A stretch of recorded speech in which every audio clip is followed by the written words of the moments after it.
আচ্ছা। আপনার reach down করতে না চাইলে ভিডিওটা যেহেতু আপনার সামনে গিয়েছে তাহলে অবশ্যই পুরো ভিডিওটা দেখবেন স্কিপ না করে। হ্যালো ভিউয়ার্স, আসসালামু আলাইকুম। এই তো মুষলধারে বৃষ্টি হচ্ছে সেই সকালবেলা থেকেই, আর আমার দেখেন রান্নাঘরের কি অবস্থা। রান্নাঘরের চারপাশ দিয়ে হচ্ছে বৃষ্টির পানি পড়ে একেবারে অবস্থা খারাপ। তো এদিক দিয়ে হচ্ছে পানিটা মেরে দিয়ে হালিমাসে সুন্দর করে বস্তা বিছিয়ে দিল, দারুণ বুদ্ধি। বস্তার হচ্ছে পানিগুলো টেনে নিল, আর ওখানে উপরে বসে হচ্ছে আমি তো রান্নাবান্না শুরু করে দিলাম। আর এই বৃষ্টির মধ্যেও আমাদের জমজমাট হচ্ছে আড্ডাখানা চলছে, সবার হচ্ছে গল্প শুনতেছি, এনজয় করতেছি, আর আমি রান্নাবান্না করতেছি এদিক দিয়ে। ওখানে হচ্ছে আমার শাশুড়ি আম্মা, হালিমাসি, আমার হচ্ছে বড় মা শাশুড়ি গল্প বলতেছে, আর সবাই অনেক দেখেন মনোযোগ সহকারে শুনতেছে।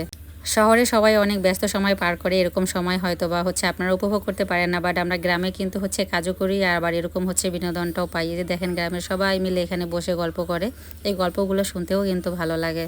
আর এদিক দিয়ে হচ্ছে আমি তো রুটি ছিল গতকালকে বানানো ফ্রোজেন রুটি, সেই রুটি হচ্ছে আমি ভেজে দিলাম, ভেজে দিয়ে হচ্ছে রুটি আর চা আমরা খেয়ে নিলাম। এরপর হচ্ছে আমি আলু সিদ্ধ দিয়েছি আর সঙ্গে হচ্ছে ডিম।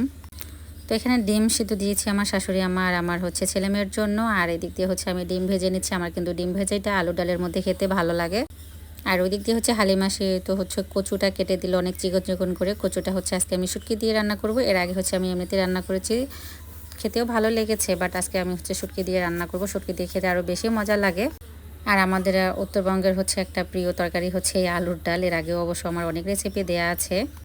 আর আজকে হচ্ছে আমি তো পুঁটি মাছের শুটকি দিয়ে হচ্ছে কচুটা রান্না করব, তাই শুটকিগুলো হচ্ছে আগে খালি খোলা একটু ভেজে নিয়ে এরপরে তেল দিয়ে ভেজে নিয়ে আমি মরিচ, পেঁয়াজ আর পরিমাণ মতো হচ্ছে লবণ, হলুদের গুঁড়ো সব কিছু দিয়ে কষিয়ে নিলাম ভালো করে। নেওয়ার পর হচ্ছে কচুগুলো এখানে দিয়েছি, দিয়ে একটু নাড়াচাড়া করে এরপর হচ্ছে কিন্তু আমি পানি দিয়ে দিয়েছি।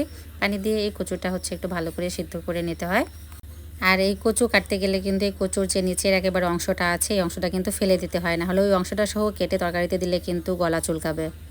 আর পরে হচ্ছে কয়েকটা রসুনের কোয়া কুচি কুচি করে কেটে উপর দিয়ে দিলাম। এবার পানি দিয়ে ভালো করে সিদ্ধ করে নেওয়ার পরে হচ্ছে ঢাকনাটি উঠিয়ে আবার একটু হচ্ছে নেড়েচেড়ে আমি ভেজে নিলাম। এরপরেই তো নামিয়ে ফেললাম মজাদার আমার কচু রান্না। আর এই শুকনি মাসে প্রত্যেকবার আসলেই কিন্তু দোয়া দিয়ে যায়, একটু পান খেলেও কিন্তু উনি অনেক দোয়া দেয় আমাকে। আমার শাশুড়ি আমার প্রিয় একজন মানুষ।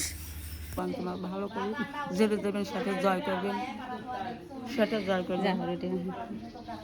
আর মামি নাতি জামাই হচ্ছে এই কলার ঝুঁকিটা একবারে কিনেছে আর কি, রেখে রেখে খাওয়ার জন্য, কিন্তু কলাগুলো একবারেই পেকে গেছে, তাই হচ্ছে একবার এতগুলো কলা খেয়ে কি করবে, তাই আমার কাছে হচ্ছে এতে বিক্রি করতে নিয়ে আসছে। আমি আবার অবশ্য নিয়ে নিলাম কলাগুলো।